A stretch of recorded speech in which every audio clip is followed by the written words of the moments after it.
Tinanggal na ng Miss Universe Organization ang age limit ng mga kandidata na sasali simula sa taong 2024. Ito ay kinumpirma mismo ng organization.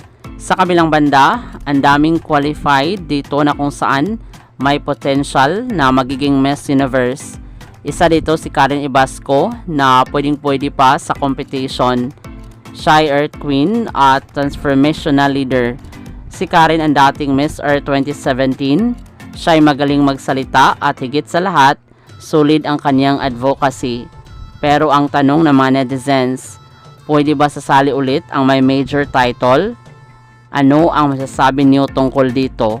Maraming salamat sa panonood. Para maging updated ka, huwag kalimutang mag-subscribe.